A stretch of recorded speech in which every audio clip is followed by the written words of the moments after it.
Estamos no canal Falando em Português, neste 5 de fevereiro de 2026, e vamos trazer aqui algumas notícias da política brasileira e também sobre o judiciário brasileiro, né? Vamos começar aqui pela disputa política 2026, né, e em Santa Catarina, a briga da extrema-direita em Santa Catarina, né? Preterida por Valdemar, deputada decide sair do PL. Preterida pela presidência do PL na configuração de chapa em Santa Catarina, a deputada Carol de Toni decidiu deixar o partido. A decisão foi comunicada a Valdemar Costa Neto nesta quarta-feira, dia 4. O parlamentar tentava viabilizar uma candidatura ao Senado pelo Partido Liberal, mas o partido deu preferência a uma aliança com o Partido Progressista no Estado e deve compor a chapa com a indicação de Esperidião Amin como segundo nome. O primeiro é Carlos Bolsonaro, filho do ex-presidente Jair Bolsonaro. Segundo o relato, Valdemar foi claro ao falar que tem acordos para cumprir com Ciro Nogueira, presidente do Partido Progressista. No Rio Grande do Sul, o partido se afastou do governo de Eduardo Leite, do PSD, e está próximo de uma coligação com o PL. O parlamentar deve aceitar a ida para o Novo nos próximos dias. O partido teria garantido a vaga dela na chapa ao Senado. Valdemar Costa Neto chegou a oferecer a Detone a liderança do partido na Câmara, caso ela topasse disputar novamente como deputada pela legenda. Então está aí a extrema-direita de Santa Catarina brigando aí pelas vagas no Senado. E é interessante ver essa briga primeiro, sempre torcendo pela briga, lógico, né? A extrema-direita briga, a gente torce pela briga. Mas é importante dizer o seguinte: Santa Catarina tem em mente que os dois senadores serão eleitos, serão da extrema-direita. Por isso, eles estão um pouco preocupados com a oposição em Santa Catarina, né? Eles acham que os dois senadores serão da extrema-direita. A questão é quem serão os senadores. Para eles, o que está em jogo é apenas isso, nada mais do que isso, né? Vamos ver como é que vai se portar a oposição à esquerda em Santa Catarina diante dessa confusão feita aí dentro da extrema-direita na briga por essas duas vagas no Senado em 2026. Talvez, na divisão de votos aí, sobre a oportunidade de uma vaga para a esquerda aí por Santa Catarina. Vamos ver aí durante esse ano aí o desenrolar dessas negociações e como é que vai ser o voto na urna em Santa Catarina, né? E vamos pedir aí, comenta, compartilha. Se gostar da joinha, se não gostar da joinha, se for do seu interesse, faz sua inscrição aqui no canal Falando em Português. Vamos para a próxima aqui. Paulo Paim, né, falando aqui. Não há mais razão para manter escala 6x1 e jornada de 44 horas de senador. Paulo Paim avalia que tema ganhou impulso no Congresso. O tema ganhou impulso no Congresso, aí, segundo Paulo Paim. A redução da jornada de trabalho para 40 horas semanais e o fim da escala 6x1, que concede um dia de descanso a cada 6 trabalhados, parecem ter entrado de vez no radar legislativo no início do ano. A mensagem enviada ao Congresso Nacional, na última segunda-feira, dia 2, o presidente Luiz Inácio Lula da Silva colocou o tema entre as prioridades do governo para o semestre. No mesmo dia, o presidente da Câmara dos Deputados, Hugo Mota, prometeu que o debate avançaria na casa. O senador Paulo Paim, do PT do Rio Grande do Sul, autor de uma das propostas mais antigas em tramitação e que está pronta para ser votada no plenário do Senado, aposta que a popularidade do assunto em ano eleitoral e o aparente empenho das autoridades são a melhor oportunidade de aprovar essas conquistas trabalhistas. Eu acho que o momento é muito propício. Nós temos a posição do presidente Lula, que é fundamental. Ele se posicionou em 1º de maio do ano passado e em outras falas que ele fez de que chegou a hora de acabar com a escala 6x1. O próprio empresariado já está meio que assimilando o setor hoteleiro e o comércio já estão se enquadrando não tem mais volta, é só uma questão de tempo, afirmou em entrevista à Agência Brasil o senador Paulo Paim. Creio que tem muita popularidade, o senador aí tem toda a razão, porém, existem algumas questões que são absurdas no Brasil. Né? Tem trabalhador nessa escala que diz que serão prejudicados se ela acabar. Felizmente, tem barata no Brasil que torce pelo inseticida. Né? Tem um trabalhador que concorda justamente com o empresário, com o extremista de direita, que isso vai acabar com empregos no Brasil. Veja a lógica absurda dessas pessoas. Né? Se reduzir a carga horária, vai acabar com os empregos no Brasil. Isso é um absurdo. É a mesma lógica que tinham as pessoas que pensam igual a essas hoje em dia. Né? Se instituir o 13º, a indústria acaba, os empregos vão acabar, quebra tudo. Né? Se instituir férias, acaba com tudo. Terço de férias vai acabar com tudo. E, pelo contrário, tudo isso que foi feito melhorou o comércio, melhorou a indústria e fez com que o Brasil crescesse. Pelo contrário, não se perdeu emprego, se ganhou emprego. E se reduzir a escala de trabalho, também vai se gerar emprego, porque o sujeito que tem um dia de folga, principalmente as mulheres que têm um dia de folga, que ficam em casa para cuidar da casa, para fazer tudo isso, essa é a realidade. Ele vai ter mais um dia de folga, vai ter mais um dia que ela possa estar, ou ele possa estar no comércio, possa sair com sua família para ir em um restaurante, em uma lanchonete, ou seja, vai movimentar a economia. Mas isso é difícil de entender por parte de pessoas que pensam que o trabalhador tem que ser escravizado. Essa é a lógica do 6 por 1. A lógica do 6 por 1 era chibatada no lombo do escravizado 6 dias e liberava um, que era para ele ir rezar para Jesus Cristo, né, para ver se aliviava os pecados dele, do escravizado. O escravizado é que tinha pecados.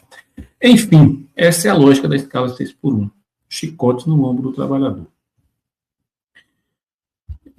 Comenta, compartilha se gostar do joinha, se não gostar do joinha, se for do seu interesse, faz sua inscrição aqui no canal. Falando em português, e essa aqui é bem interessante.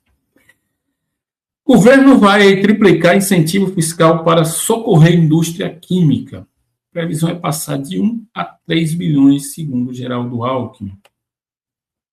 O vice-presidente e ministro do Desenvolvimento, Indústria, Comércio e Serviços, Geraldo Alckmin, anunciou que o governo federal pretende elevar de 1 para 3 bilhões o orçamento destinado ao regime especial da indústria química para este ano.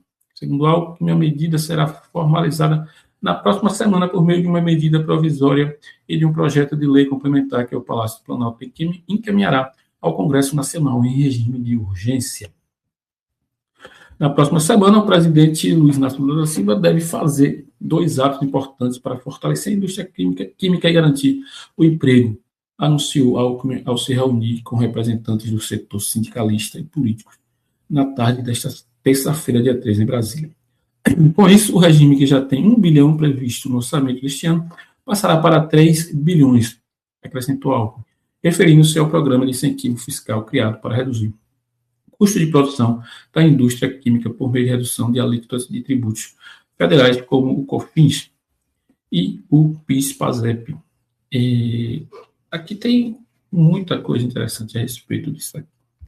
Primeiro, é importante fortalecer a indústria química, qualquer indústria brasileira. É importantíssimo fortalecer a indústria e o governo está fazendo o correto, fortalecendo a indústria nacional para gerar emprego aqui dentro do país.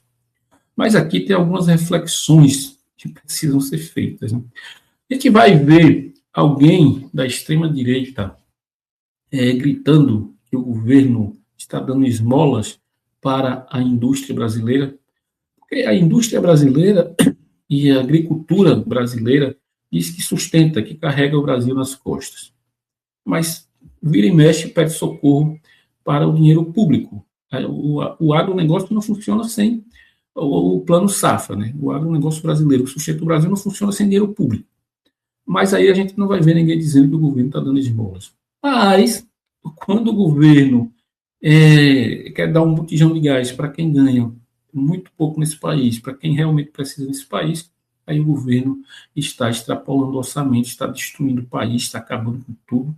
É por isso que o Brasil cobra muito imposto, porque precisa dar um botijão de gás para quem precisa. É preciso que o pobre, o trabalhador, não precisa ser o trabalhador que necessita desse botijão, não. Que ele faça esse tipo de reflexão. Na hora que é dinheiro para a indústria, é incentivo.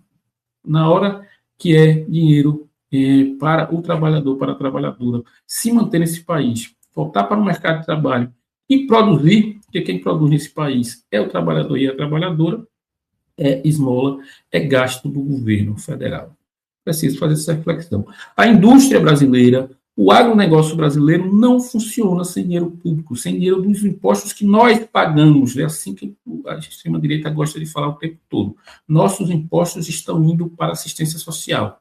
E eu digo aqui, nossos impostos estão indo para a indústria, para manter a indústria. Nossos impostos estão indo para manter o agronegócio. Estou dizendo que não deve acontecer, não. É só uma reflexão a respeito de como é que funciona esse país. Se dinheiro do governo, dinheiro dos nossos impostos for para a indústria, for para o agronegócio, for para os ricos, aí está tudo de boa.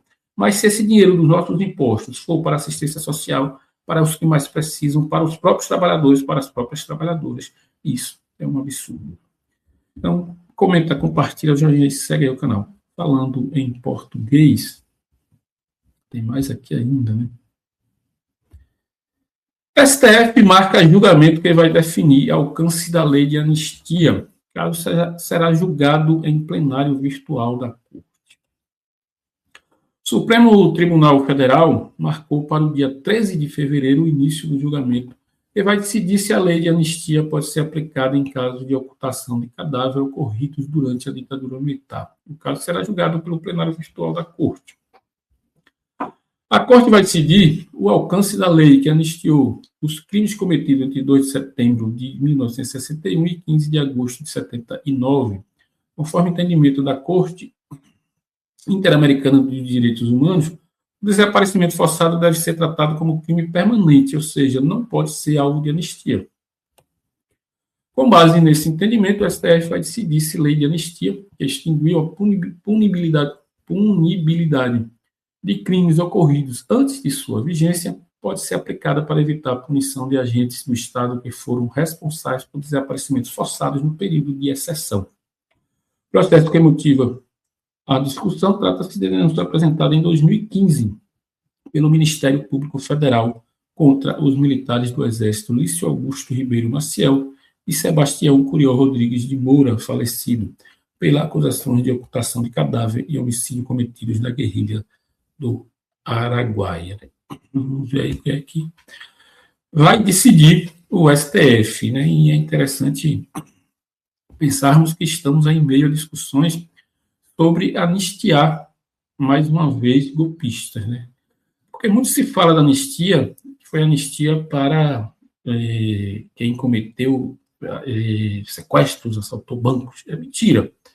Isso é mentira. Anistiou-se pessoas que foram expulsas do país por ter opinião diferente da que a ditadura tinha. E anistiou os militares golpistas de 64, que fizeram barbaridades com a população brasileira, com muitos que só por pensar diferente deles. E agora se pensa, o Congresso aí, muitos da extrema-direita ainda pensam em fazer anistia para quem tentou novamente um golpe de Estado no Brasil, né? É bom se refletir sobre isso, sobre a questão da anistia, né? Quem foi que foi anistiado realmente em 79? Foram os militares. A lei da anistia de 79 foi para beneficiar os militares, que sabiam que tinham cometido diversos crimes durante a ditadura militar. Os caras são tão ruins que eles conseguiam cometer crime no regime de exceção. E até no regime de exceção que eles faziam era crime. E aí eles estavam com medo, porque a tendência de abertura era eminente, e depois de seis anos de 79, 6 anos, aconteceu, e eles estavam com medo de serem punidos pelos crimes que cometeram durante o período de exceção, o período de ditadura militar no Brasil. E aí eles fizeram a lei de anistia. E agora querem fazer novamente. Lei de anistia hoje é dar carta branca para os golpistas do futuro, né? Se a gente tenta o golpe anistiado, vamos tentar de novo. Se der errado, a gente pede anistia novamente. Se der certo, a gente desaparece com pessoas, deporta, manda embora, exila essas pessoas, acaba com a liberdade de expressão, acaba com esse negócio de manifestação na rua, acaba com tudo isso. Mas aí ainda vai ter o gado doido dizendo que hoje é que ele não tem direito à liberdade de expressão. Comenta, compartilha, se gostar da joinha, se não gostar do seu de joinha, se for do seu interesse, faz sua inscrição aqui no canal. Falando em português, e vamos para mais um aqui do Congresso Nacional. Conselho de Ética da Câmara arquiva a denúncia contra Lindenberg Faria. O Partido Novo denunciou o parlamentar do PT por ele ter protocolado uma representação junto à PGR contra o deputado Marcel Van Hatten, do Rio Grande do Sul. O Conselho de Ética da Câmara dos Deputados arquivou nesta quarta-feira 4 denúncia feita pelo Partido Novo contra o deputado Lindenberg Faria. Foram 9 votos a favor do arquivamento descontados de uma abstenção. Cabe recurso da decisão do Conselho de Ética ao plenário da Câmara para reavaliação. O Partido Novo denunciou Lindenberg por ele ter anunciado em março de 2025 em suas redes sociais e em declarações à imprensa a apresentação de uma representação junto à Procuradoria-Geral da República contra o deputado Marcel Van Hatten do Novo. Van Hatten disse na tribuna da Câmara que os ministros do Supremo Tribunal Federal eram mafiosos. Segundo a acusação, Lindenberg teria deturbado a fala de Van Hatten e ainda afrontado a imunidade parlamentar. O relator da representação, deputado Fernando Rodolfo, do PL de Pernambuco, no entanto, compreendeu que o ato de Lindenberg de recorrer ao PGR é exercício legítimo do direito de petição. É esse tipo de direito que a nossa querida extrema-direita quer acabar. No Brasil, ele fez a petição, a denúncia à PGR, Van Hatten, a PGR vai acolher ou não acolheu, e aí eles querem caçar o mandato de Lindenberg Farias por causa disso. Todo dia a extrema-direita no Conselho de Ética. E por que todo dia a extrema-direita no Conselho de Ética? Não tem projeto, não tem proposta. A única proposta da extrema-direita para o Brasil é anistiar os golpistas de 2022/23. Né? É só isso que a extrema-direita tem. Enquanto a esquerda tem fim da escala 6x1, a esquerda tem e aprovou o fim do imposto de renda para quem ganha até R$5.000, a redução do imposto de renda para quem ganha até R$7.300, o Vale Gás para quem mais precisa, aprovou o pé de meia, aprovou Bolsa Docência.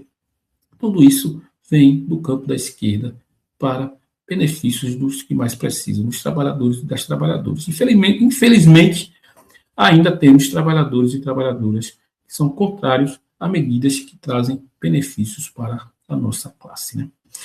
Comenta, compartilha a joinha, se gostar, se não gostar, dá um de joinha, e se for do seu interesse, faz sua inscrição aqui no canal Falando em Português. Até a próxima.